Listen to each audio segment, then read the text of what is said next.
Abusua ai asembia sesi biu abusua nsem bi twagu gidigidi won tentafire so aje se ano papa eye abusua Panin to park e ka abusua Panin to park aso ni abusua Panin to park de eye Daddy Lumba abusua Panin na sem na me no bedi nkom kakra ewie nka bi hime wo hono mai hu se ye video bi odu bi security gidigidi ye abusua Panin gwa interview Adom FM na busa no about eye nkrata bi free high court abeto abonten say Daddy Lumba Charles Kofi Wusu wanye wall bia anto se bia ban mu yapade bi oye bia onye wall bia amfanto bia so this asem no mi kra mi tie na abom pusa no the whole Daddy Lumba wabra wunim de waye wanye wall na we na abusua eye empadifo ne etuntwetwen abusua Panin etwetwen komo ewo Adom TV ya Adom FM so na abusua Panin din sam atudwa na men kasa kese meme yakọ nyenkonko tie eye abusua Panin to park na numu nsem o de aka na wo pese nka mama Akosua Serwaa fra bochi ba ngometi awo wo pese ngometi awo rade eda pa pengo se da pa ni pengo se da we kan se mebre ki kan se mebre no fasa ngo be cha o onye sada onye sa amene so obusua wo obusua firi mu na busua afo mpo no busua afo mpo no anya wo so ntino ba Ghana obe na ade ehia no ena anu ko nkanjo so ba be yi kaji so ba be yi abusua nkonko che abusua Panin to park mra to boas ne ti ni bra ti no mama de wo ekwa akogina owratas kwadwofosu ya dodo na nim se efe Daddy Lumba nyum to ni Ghana nyina ye hoahoa no na ye guso aso hoahoa no kese pa na panyi yifri mu ensensema wodu akwa ba nyina akwa akogina se mam ye no agoja wo mache ma akwato kwota so che so nyina ye yire nom na che se mam ye Akosua Serwaa ye yire panyi na odobro ne ye yire ketwa ababa wa che se Priscilla na hu se sam kwa ba ye mesese de akwakọ wie no abusua panyi a wodi ade mu Kofi Wusu to mi ahwa ma ye no wo ma ye apkata papa ye ti akwakosie no na yenka bi se mo ye wo ho a enya hunu se nkata bi di ahim ewo monten so ne chese online ni ade a yakwa kenkan bi a na yenka ta fi High Court of Justice ba ya eno ne ye Probate and Administration Division aye court dem pe na nipa bi twekọ pe entemu se anya bia no wo Charles Kwadwofosu ne kwa gwokọ ye ne fe wafi mu obode ekoso ade ne krasie yie amabusua ne Ghana fo nyina no woja wele to atire samanse woja bi to atire a etrese majapade we ekwa masumasi anaso benten edanche so a na omu bisa se yese woja eye ensamanse bi atise yidia wo mo mamane eda ben na sa ensamase atwato no wo mo etumide kokodan court no na asembisa so atoso miensa ne se nipa bendin na da ho se asumasi na de sa wole ne kokodan court no ye nteno no wodetuma eyeyie na edanche so lawyer ni ben na eni opanyi eye Charles Kwadwofosu nya ne ba bekoyi etina se etwetweye weye sembisa wodo a wo mo twode kokodan court kopa no ye na anu ye no dedi kan a eno ne asemniti ye chese no ekoye ane a anka sembisa etwa edi achi ne nyina no ebenya no ye ne kire se owura Charles Kwadwofosu ya na dodo na fe de Daddy Lumba no wanya wili bia wanya samasie bia o se eye no record court nkrata mu no bibie ne won ma di adanse se panyi no eye samasie na yenkwa homa so ne mo nkomotawu a na ne obi anim nie abusua panyi Victor Wusu ya dodo na fe do to park ya wodi sampatim so wo wa homa so ye de no emumu amane abusua panyi Owusu e maha o ya mo na te sen nyame adom ne mo pa ba me ho ye pa ayeye chi ye nte wonka bibia dida ye me bibia dida ye ma pa na enkrata a free eye Accra High Court aba Probate Division chese wankasa wo fase wo ba wo bibia Daddy Lumba anya samase wini bia to honom no abedru wanim me pa jo krata bia medru manim enti okay mente ho asem bia enti answer what two kind mente ho asem enti high court on krata ba e che so mu ni record bi e che say Daddy Lumba jawele no wonte ye wo hunu ye sanete ye Mami, on say na me ka kire mo say Daddy Lumba body no we Abusua ekoba say ka le japade e chene ne ma le kan baba say lawyers na e be kasa asem no ma ko chene ne ma enti say omo ko che ana o me ready no mbe frame a me de obi an frame e wo ne ma che because enka ye wie a ye wie die ye ni se enka dia ka ne se e ma ni na baba be hia na ye gina be hia na ye ne lawyers na trust na tamom ko cho mo ne ma o mo o ma ko che ben se obagie di se eyi ekoye ye kura na yiri panyi wanka ho wama eti na mno mu ko hie mu ne akaka sa asem we ana eso sa asem we so akaka eso se lawyer ho ene free ba so me de me ka kire mo se na japade ne de ma de nya me Abusua Panin na me che te wa asem de e ba madawro ma se ko lawyer so na lawyer so ko che me di hia me ne se mafie no na hia na obayi eye mami Akosua Serwaa wo che say ye wa mai Abusua Panin so wan ton sanfre no we invite no ensa ye to afre na nka be na ne mana ba obie nim se ye ne mana wana to ne sanfre wo ne ma wo no mo te kura wo manyina tumi aba wo ama enya sa de na ho no mo twe ho a ye kwa ye man so ya sama Abusua Panin ya ise ya she date akọ ohene ho ohene so de start by sisi se monyina mo fanko yesi date ne be ni sei obi anim sabe ya Ghana mamra ne amane ya siesta Abusua Panin na ya yie no Abusua Panin na sha ni date akọ ahemfo mo se mo koye bibi na so am de bi ato so obi anim date no Abusua Panin de ogina so ya ni date ogina so ya na yi ana yie no so ya ansa sa date no iti ada na oma oba na okosa na se yaso aba ha woko bita mumuza no so oba we ni Abusua Panin mbo so oba de na ma na se abe we flag be on internet mumuza so ni Abusua Panin na Lumba na owu ya na Abusua Panin na hwan media free state nyina na make ka media me pass mudwe nipa no mo na mukuro no wawu ne nema ne na japade anya media me pa ma me yire na me ma o mu so wo ho nto no so wa pa bia ma mo ne mo mfa kwan pa so na obi an kofa na ade na obi an tena ne ba bi boko no mo mpa ye se Nyankopon beboa ama bibia tumi awie pa ya ama wo social media nya adom TV na mo frɛ ya nka memfa because o ka kan sama de won kan ye ne ye ka nya kumpa na heavy steed minimum kamenfa okay se so sa men kasa me gina me de me kasa me Nyankopon aboa ma ye wi bia ka no wo mo titafo na we yom koduom no wo kuna wu yesie ni wi a yade a wo pɛ ye na wo japade mo ntombo ase na mo nkɔtra ase na mo ne lawyers na mo nkɔkyɛ ma ade na Abusua na emu na wo free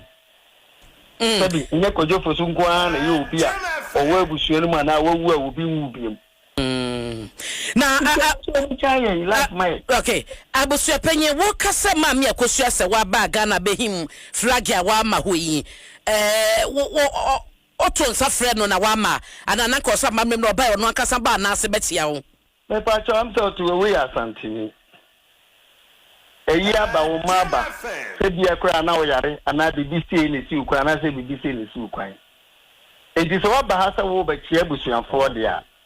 Abusua no se wini ma Abusua Panin na ede na nka so anu de kokko o tumi hu Abusua Panin le krata abre no ade bre mo mi fi ya ama be kokko enti bibi bam na so ba sira Abusuafo de a Abusua Panin na oba nkwala nyina ya men na nanom ko do fo so wa se ya to nkwala na gu Abusua se wo tumi ba afie ba ba wa ma bia nkwa na nipa ya wa wuntumi nja bibi ma nka ye tu fo saa wunti adai ade ade ngoje die na moje ejapade aye gu ye se kofi wa topom sesi a die me wa bia me fanko wow na yenim so obai obetwa mu kopa akoso kotia mpanyefuo ne abusuafo wo pa akoso wote ye no di ho ya wana pa akoso omu ko ya omu se omu akotia wo hene ena wo hene ne wo mu sa enkofo ni mu wo hene nti omu tumfu turogu wo mu de one na esa no enye wo hene okoye ohene kura woni ho ohene no ho dodo na wo mu kuro mu wo nkran sisi ya mene ni din ko motem bi ese mene na yaka ena mene na fa ena mene wono ko ade omu ya no wompere so wo tinkran one ho dodo no o ya no ho yare omu ko ye obusiani be no mo chana oba ya obakasa jejeje wo obusiani oye oba panyini ana wo ye de ono awo ko ye no hu obusiani o de krata abre no hu no ho hono o de krata abre me mami omu nsam no ntina me pese me mfama no ntumbiem me metie kojo fusu na wokoro so oma anye din koche ne ma na de omu apeso omu ye omu no eto je omu a eti Abusua Panin mama mi sa wei se nkrate fi court abe wo so je se wo jama lawyer eche se wanya will bia eti hi fa na mokote so wa trust ne will mu so owu amu nkata nanim Abusua Panin mu ko hu wei media ma menkanchira wo se onye will bia wo enyuma no nchiro me menkanchira wo se wo ye will ana wa anya will what you say ne niama wa ba ye na ahyade a wo se ye nyema no ubusa ne mana ne manyina baba begina ha dia dance 100% se on papa wish ene wo se ye nyema ya ya ama no lawyers no so edikan chempe saa no se ye nyema no die man pepepe na menka sa wo na wo se oni wele enkrate kita me na me boss so Accra High Court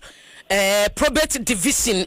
ena dia babonte se wanye will enti se no enye wele samase ode to ho so wo amunye ne sei na mom eye wish na wish no o kana hwan na wo ho se mon kata nanim ne mani nyina ho ne ma Kevin Denise o mu nyina ho muni mo numbers betumi afro mo bisa ho Inti nyesa Abusua Panin na bo ni tim se mekata na mabu ni veli me de mpiti mfa me panya de ye wo ka to na meye saka me de me paya de ga mekata de me na me be cha mo nso no de nyam na me cha mo o man kasa ene o mulo ya fo na be cha mo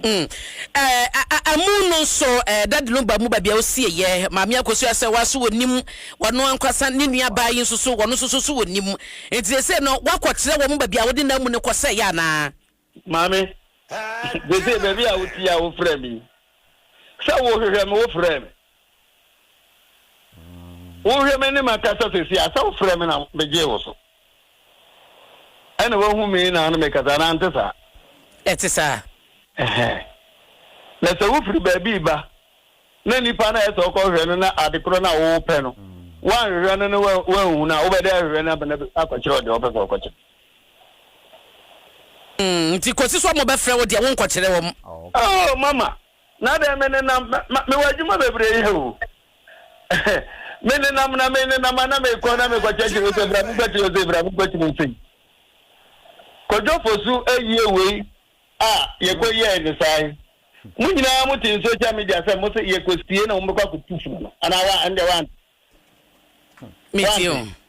mama wante and ayina so baby ebesi ndu o mo kwa ko tufu no sabe o mo ne manu so o mu su sasa o mo nyinyini okay ti aka agenta ho se ya ade ye na kojo fosu wo weni akosie no wo mo betufu no wo mo de ato abonte ade na ese bata ade ade no waye ade ade no waye me bra panyin wo ware mi ensa enso ma no mi ensa nyina tena se aye kuna aye kama fefe boni bia ama Itiazie. Nti wengu ame nwa japade no nyon gwazo no sikani owe ho.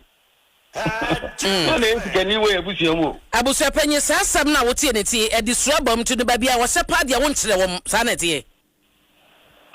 Na de na baby a jam kyere funu so wo betumi dia se baby a wo nkyere obi. Enti Str0ng Dia o pese obehu no onwu se ono ane mai. So ane ne mane ho. Enkwala ne nimba bia wo sie no. Na nkwala ni baby o musi on papa de what mi da. What mi da so ko si obi se ne papa eso ne manim baby obi ne yiri baby ozi. Ba what ya se mu baby da. Ukosi obi ne papa dim ne yiri dim ne manim.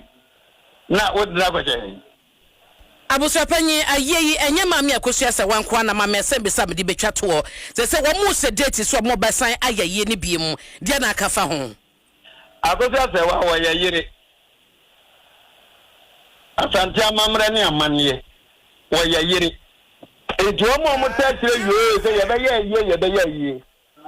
Se ayire etumi fa ne peko ye ni kunu ayi wa asante ha onko ye. Say yiri to me ko fani kunu eye se wo ye a na ombu na busuafo a onko no onko fa ye no nko ye ayeya ye kan se Akosua bempoma wo mu anuafo ni bi ne abusuafo bi so eta Akosua Serwaa ti Akosua bempoma wo mu Akosua bempoma wo ye me wo fa ase o ye me wo fa ase na zabia si akoda oni gu na so aye ntwantwene nipa opiri kukukukukukuku gododu baby bonza wadu ya wa amania ni amamre wa asante mamu ana asante amamre nso ensesan dia tie no sa na tie to bie ni wo betumi asesan asante amamre giste otufo se na tufo na ma bu mu asema ono nko ani obi wo betumi asesan asante amamre se ye ni sei ye change di sei ente sa dia Vera se di amamre ni ahenye nsamumu no de ehwa ne nam ane na mame na se Abusua Panin to park nti ye ni baso a wo be ye den oh yes say American etu mebwa okay America ana aswade banzo so obi anim de no na obi anso nim ta asante ha de oba kunafo ontumi enkofa efunu se yesie aye na ye wi no no so ko ye yi bi nsida se won do mo ya ne ma enwanwa nti bia on so afi no be so be ne ma enwanwa ya twam Mate Abusua Panin mame na se ene ebra wanyama Abusua Panin Victor Kofi Wusu dudu na fana Abusua Panin to park nenka ena ati abusuafo ka kum ye gire kwaku onum ka kum ye se gire kwaku hwan num na wakotia ba no ye Abusua Panin Kofi Wusu wona ade na ndo sima tudwa no wakasa wose aka mamu de se be mama ye nsesan no na watima aka se wo ye yire nti ba be ye ye fufuro da bida na se ensi onche ase no na Abusua Panin na mbusa ade bi o na mbusa se enti na onsusu se nka mama Akosua Serwaa fra kuchiri baaye no wonsusu ye mu no se be mpani mu se asama wo kana mo wade be na onsusu se nka mama ne be chiawo recently comment bi o mama aye be ba wo maaye aye ni ko wo hu ni mobo YouTube so wo hu ni mobo kwa so woni kuna ni bi ti na onsusu se nka mbe chiawo sebe ya ohuru nipa ne ohuru ye ni mu nkosoro ya kro ba fom sebe nso toy na se wante a ade etie wo hu fom pa ohu abusua a wa mu ohu abusua sebe be wa mu wati ase ohu abusua be wa mu nkade na efe senka asem asifie ka Abusua Panin bibi mponi a na yire pani kwa ne ni hu nkomo sa wo so ye the right na ye ya mi de me madwen kire no ka so ne Abusua yire kwadi pani kwadi nkomo ko unka se wo first statement odi kama committee ma bibiri ni Lumba oba ware na onima Akosua Serwaa asa no ba bia bio lita ko ba ya pe se ma right rights di you se ye de ma so wo de ne de ma wa all sudden bibia tene na me de bia me kan se mi se kunayo enya ade ye ntokwa ye ko hu kunayo oye oba no se sufuro na sabio wo pre kuna ho a nyime toto ya nye papa maame ya kusia so wonyina wie ono wa mpa awade na wo bi nko wo bio ba wo young girl no wo sa afi na be ware fufuru wuntim ka se wo ware bio wa wo nsia nti wo ware bio ba ware e ma so pese ono be wo wa be wo be mienu aka ho nti wo betwe so obi ba obi ye kuran bi mbeto obi de hia na ti wi aseme bi wono ma me papa nua ma no mama mpre ne ma bi hu ate ni enyo yodio ne ma bi hu ate ase eti abusua eye abusua pre to park na ekoko tie no ne nsem eba aye odi atudwa no lumba wanye wo lumba anye wo bia wanye wo nti yehwe ne kwa kosi esi sini na wieye ni hu chale sini na wieye ni hu chale nti yehwe ne kwa kosi ida se wo ye wo high course wanye wo bia nti yehwe ne japade be che kwa kosi ni be kwa akoma no ni be hwe ni kokko be bibia wo awurade nsem ye de weekend ye keka bi ko keke ni wo awurade nsem